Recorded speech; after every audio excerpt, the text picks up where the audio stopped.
Good morning. It is Thursday. It is the 22nd of January, and continuing on with the theme of pleasing God and not pleasing others, we're going to read Matthew 5:41. When they force you to go 1 mile, go with them 2. Now, we live in a society that historically had been obsessed with individual rights. I'm not sure where we are today. There are some that are remaining that. There are others that think it's supposed to be about groups, whatever the case. But we're to be more concerned with serving the Lord.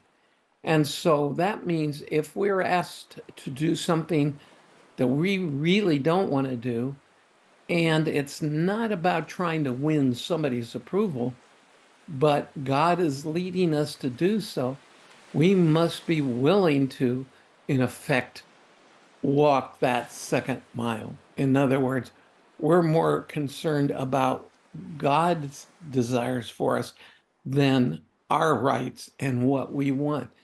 And that's where we have to depend on Him, be in prayer, depend on the Holy Spirit to know where we are to walk a second mile and where we are to put boundaries. This is not necessarily a call to being abused. And I've dealt with people over the years in abusive situations where they really needed to get out for their own safety and or for the safety of their children. God wasn't calling them to stay in that kind of a situation. This is really where discernment and dependency on God comes into play.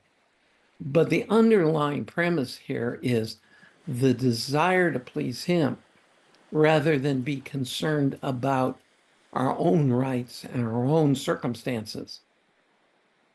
It's more about a willingness to be who God's called us to be rather than to be obsessed with what we want.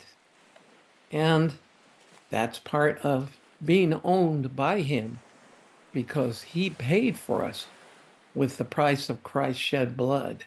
And therefore, in a very real sense, yes, we are His children, as we saw earlier in the week, but we are also owned by Him for His glory and our blessing.